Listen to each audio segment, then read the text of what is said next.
ଯୁବକର କଳାକାରନାମା ନିରୀହ ମହିଳାଙ୍କ ଆକାଉଣ୍ଟରୁ ଲକ୍ଷ ଲକ୍ଷ ଟଙ୍କା ଲୁଟି ନେଲା। ଘରକୁ ଆସିଲା ମା ଓ ମାଉସୀ କହି ଆକାଉଣ୍ଟ ଖୋଲିଲା। ଟିପ ଚିହ୍ନ ନେଇ ଆକାଉଣ୍ଟରୁ କରିଦେଲା ଖାଲି। ବଡ଼ଚଣା ବ୍ଲକ अंतर्गत समिया पंचायतर सातमाण ग्रामर 50 ऊर्ध्व महिला मानकर आकाउंटरू प्राय 50 लाख टंकार ऊर्ध्व लुट करी फेरार हो जाइछि जड़े युवक। सूचना अनुसार बैरी थाना अधीनस्थ सातमाण ग्रामर 45 जन निरीह आदिवासी महिला मानक ठारू मिछ प्रतिश्रुति टंकार लोभ देखाई उक्त ग्रामर बुला श्यामल एक माइक्रो फाइनान्स कंपनी लोन कराई देवा पई समानक ठारू विभिन्न कागज पत्र को अति चतुरतार सहित टिप एवं दस्तखत माध्यम फाइनान्स संस्था किछि महिलांक ठारू 35,000 आउ किछि महिलांक ठारू 40,000 लोन बाबद अकाउंट रे आनिथिले। समयानुक्रमे सेमानंकु प्रलोभन देखाई कहिला ही टंका को लोन देइतिबा कंपनी को जदी फेराई देबे तेबे उक्त संस्था 1 लाख टंका लोन देब कही सेमानंकु विभिन्न जनसेवा केंद्र को नहीं सेमानंकर आधार कार्ड माध्यम रे सेमानंक ठारू टिप नहीं टंका उठाई नहीं फेरार हो जाइतिबा जणा पड़िछि। किछि दिन पर संस्थार कर्मचारी माने महिला मानंक घरे पहुंची आपण मानक नाम रे लोन अछि कही केते टंका देबा पई कहितिले। लोन विषय आमे किछि जानि नाहु कि किस्ते टंका देबु नाही कहिबारु संस्थार कर्मचारी माने सेमानंक उपरे जुलम करिथिबा अभियोग आनिछन्ते निरीह आदिवासी महिला माने। ए संपर्क रे जून 16 तारिख रे बैरी थाना रे लिखित अभियोग करिथिले उक्त महिला माने। सेही परि पड़ोसी जहाकि ग्राम रहिछि टांगी थाना अंतर्गत डाहाणी गड़ियारू सेही युवक किछि महिलांक ठारू लक्ष लक्ष टंका लुटिथिबा मध्य टांगी थाना रे अभियोग होइतिबा जणा पड़िछि। ए पर्यंत उक्त युवक को धरिबारे पुलिस सक्षम होई पारु नथिबारु तुरंत एप्रति दृष्टि नहीं किभली भाव में न्याय प्रदान पाई दाबी करिसेंती आदिवासी महिला माने ताहा देखिसेंती। एबे सबठारु प्रश्न उठुछि जे आदिवासी महिला मानकु प्रकृत रे न्याय मिलिबो ना नाही। ममता देउरी सर एमती करचंती बुला देउरी सामल से आम किस्ती पैसा एमती नै कि 15 दिनिया मते कहला पैसा उठैया को 15 दिनिया सास्तिनी की गलु चौद्वार से पैसा मागिला मु कहली ना मोर काम अछि मु पैसा मु नेबी से कहला जे तू पैसा नेले सुजी पारिबुनी से पैसाटा फेरस्त कर दे मु कहली मु तुमको देबिनी कि मु नेबिनी पैसा मु क्लोज कर देबी। आमे कहली जे क्लोज करिबु यदि जोटा आमे कंपनी कतिर उठैछि हम सेठी पैसाटा फेरस्त करिबु। से कहला जे ना मैडम कहि जदी मामाली मैडम कहि जदी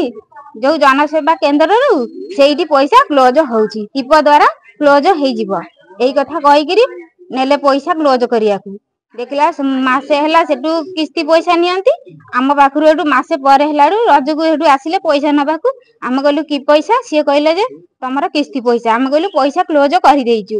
एटू सी आसिकि जिगर धरि धइले जे पैसा हमकू दियो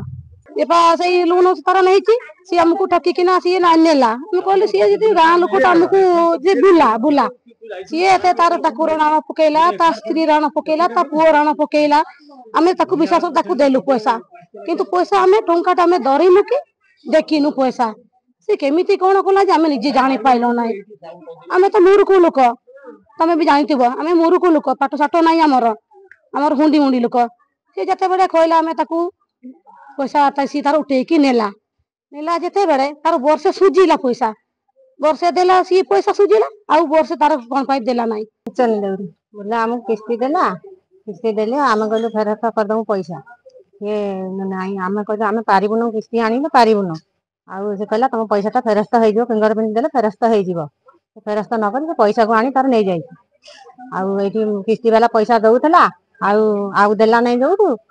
आम घर को बाटा मु गले किस्ती वाला आमे सेठी कहले आमे तो पैसा फेरस्त देई देइछु आ तमे आमु कोन पैसा खोजुता आसी आमे कोड पैसा आनी के दम। मु सुरेंद्र कुमार भुइया घर सातमाण बापांग नाम दुर्गाचरण भुइया मो स्त्री ममता भुइया आम ग्रामर बुला सामल पिता दैतारी सामल पुओ सी एजेंसी रूप से कम करुले एसके आउ शांतिनी फाइनान्स सहित जड़ित अच्छा मामाली साहू आउ सबिता नायक संस्थार माने एजेंसी मान फाइनान्स संस्थार से कम कर उभय दुई जन जाक दीदी एवं बुला सामल एमाने एकत्रित होई आम ग्रामर डाहाणी गाड़िया और सातमाण से लोक मान एकत्रित कर तम ना लक्ष टका लेखा लोन आसो बोली प्रतिश्रुति दे आउ से डॉक्यूमेंट संग्रह कले माने निरीह लोक कि जाना डॉक्यूमेंट सब देले देलापर से कहले तुम प्रथम थर 30,000 टंका आसो तुम्हें जाकि एटा जनसेवा केन्द्र में जो शालपड़ा हो कि सफा हो 30, 40, 50 एमती स्त्री लोक ना सांक्शन करदेले जनसेवा केन्द्र में फिंगरप्रिंट दे पैसा को आत्मसात कर कौन हम सारे से बुला सामल हूँ किस्ती मैडम को गाँव को डकैले डकैकरी ग्रुप गढ़ी किस्ती करेले किस्ती कलापर लोन आम ना लिखेले डॉक्यूमेंट सब नहीं डॉक्यूमेंट नहीं लोन लिखला आम ना लोन आसला सी आमको पचारा कहला तुम लोन नब ना नहीं आम कहलु जे आम गरीब लोक आम सुझी पारूनी आम लोन नबुनी आ जदि नबनी आ चल क्लोज करदब ये कथा आमको कहीकि नहीं गले बुढ़ा केन्दुआ जनसेवा केन्द्र को नहीं गले से टीप देला कहले जे तुम क्लोज हो गला तुमको किस्ती वाला आसिक पैसा मागिबेनी ये कथा कहले ये कथा कहला किछि दिन गला माने 8-9 मास पर किस्ती वाला आसिला आम बाटमू को आसी मागिले जे पैसा दियो हेतु आमे कहलु आमे तो जानिनु कि पैसा हमको मागुच ना तमे एतिकी पैसा आनिच आ तमरो 1650 होची किस्ती तमे दियो सेटु आमे कहलु जे आमे तो पैसा आनिनु आमे क्लोज करछु आ पैसा आमे केमिति देबु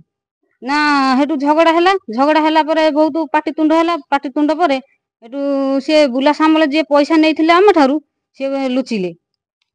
हेतु